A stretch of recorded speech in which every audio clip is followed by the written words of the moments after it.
পূর্বাচলে জমি পেতে শেখ হাসিনাকে মা সম্বোধন করে চিঠি দিয়েছিলেন জনপ্রিয় উপস্থাপক ও অভিনেতা শাহরিয়ার নাজিম জয়। সে চিঠিটি নিয়ে চলছে ব্যাপক সমালোচনা। ভাইরাল সে চিঠি নিয়ে এবার মুখ খুলেছেন জয়। শুক্রবার নিজের ভেরিফাইড ফেসবুক আইডিতে দেওয়া পোস্টে তিনি লেখেন, আলো আসবে গ্রুপে পান নাই, ইউটিউবারদের ষড়যন্ত্রে পান নাই, তাই বলে আমাকে ছেড়ে দেবেন কেন? 2014 সালের একটি চিঠি এই নিয়ে 14 বার ভাইরাল করলেন জয়। লেখেন, সাবেক সরকারের কাছ থেকে অনেকেই জমি নিয়েছেন, সেই প্লটগুলো 13A ধারা। এই সরকারের ইতোমধ্যে সব প্লট বাতিল ঘোষণা করেছে। তারপরও ফেসবুকে এই চিঠি নিজস্ব লোকেরা পোস্ট করছেন, আমার নাম্বার ভাইরাল করছেন এবং আমাকে সামাজিকভাবে হেনস্থা করছেন। আবেদনপত্রটি চাটুকারিতার মধ্যেই পড়ে স্বীকার করে জয় লেখেন, অবশ্যই এই চিঠি চাটুকারিতার মধ্যেই পড়ে, এর জন্য অপমান আমার প্রাপ্য, কিন্তু দেখেন শাস্তিটা বেশি দিয়ে ফেললেন না।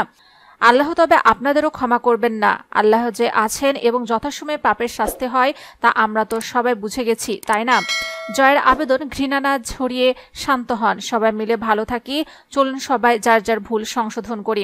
এদিকে পূর্বাচলে জমি পেতে আবেদনপত্র দেখা যায় এই শুরুতে শেখ হাসিনাকে মাননীয় প্রধানমন্ত্রী, উপমহাদেশের শ্রেষ্ঠ নেত্রী ও আদর্শ মা সম্বোধন করেছেন শাহরিয়ার নাজিম জয়। লেখেন, আপনার সুযোগ্য পুত্রের নামের আরেক পুত্র শাহরিয়ার নাজিম জয়ের সালাম রইল আপনার প্রতি। আমি জয় বাংলাদেশের একজন জনপ্রিয় নায়ক। আপনার দোয়ায় গত 17 বছর ধরে আমি বাংলাদেশের জনগণের বিনোদনের অন্যতম উৎস হয়ে আছি, টিভি পর্দায় এবং সুস্থ চলচ্চিত্রে। শেখ হাসিনার উদ্দেশ্যে তিনি লেখেন, আপনি অত্যন্ত দরদি এবং বাংলার মানুষের বিপদের বন্ধু। শুধু তাই নয়, গত নির্বাচনকালীন সময়ে আপনি যে বলিষ্ঠ, সাহসী এবং জ্ঞানদীপ্ত আদর্শের ওপর বলিয়ান ছিলেন, তা আমাদের মতো মানুষকে আজীবন আপনার নেতৃত্বকে স্যালুট জানানোর অঙ্গীকার করেছেন।